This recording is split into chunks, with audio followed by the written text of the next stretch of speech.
video, the Harry the Big Dog 100 video live stream challenge. So 30 days, 100 videos. I've got 20 in the bag now. And I just wanted to come on for the last of the day, or at least the last right now in the day. And that is this simple message. All your seed needs is a little water and the right soil. That's all it needs. Each one of us, we came here with something special that God put in us.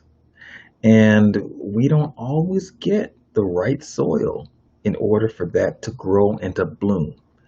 And so, what I want to see for you is that whatever it is that God's given you, that you are able to take that special thing and put it in the right place, have it around the right people that is going to give it the right, and I'm using the word right a lot, aren't I?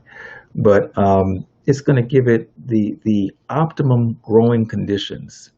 And sometimes optimum growing conditions does not mean that the everything is perfect. Sometimes it means that it's very rocky and um, tumultuous because maybe what you've got requires that. I was years ago at this, um, it was an olive oil and vinegar shop, and they had like truffles and things like that that they used to bring in from Italy, I believe. And they had this book. In this book, it was a book of grapes and vineyards. And I was there, and I believe it was the owner that I was talking to at the time. And as I was flipping through the pages of the book, he began to talk about how grapes are grown.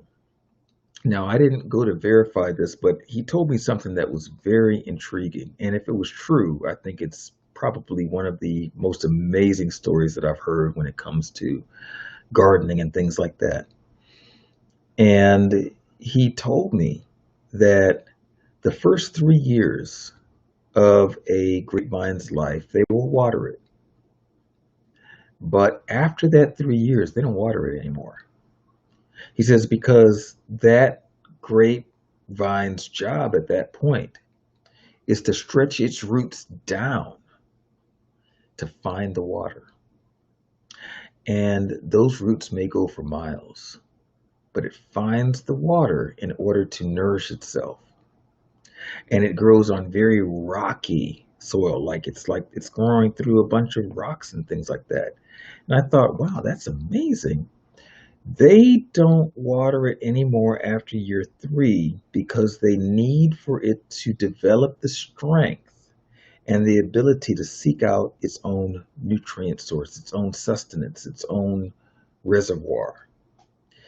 And I believe that we have that same thing going on with us. We as people, as God's children, is that at a certain point, we have things that are kind of like handed to us. And then there comes that point in time where things get a little tougher, sometimes a lot tougher. And it all depends on what God is bringing out of us.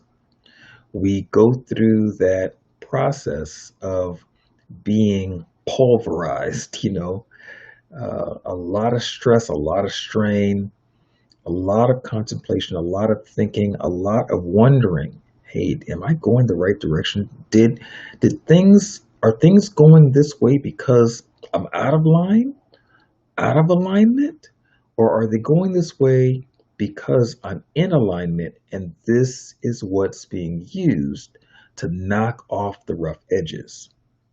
What is that? So I want you to just understand that all your seed needs is the right soil and the water.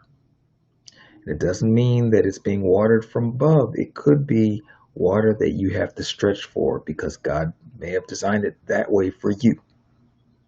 Everybody's got whatever they've got in a different configuration because they're here to do different things. What are you here to do? And what has life's challenges taught you? And I'm not talking about the bitter stuff. I'm talking about out of the challenges that you faced, what can you glean from it that is beneficial? What can you glean from it that's lacking drama, but it's just very real? And you're like, you know what? Now that things have settled, I could say I've learned this and this and this and this out of it, and I've grown in these ways. What can you say about your life circumstances? And what can you say about who you are, who God has made you to be, who He's purposed you to be? What should you be doing while you're here? What are you here to accomplish? All right, well, that's food for thought. I'm going to stop now. I'm going to take a little dozer because I've been up all night knocking out these videos, doing a little work. And when I get up, got some client work to do. I'll catch y'all later. This is the Jason Hodge. I hope this message has found you well. If you want to reach out to me, you can catch me at jasonhodge.biz, or you can DM me inside of Messenger here. All right, I'll catch you later.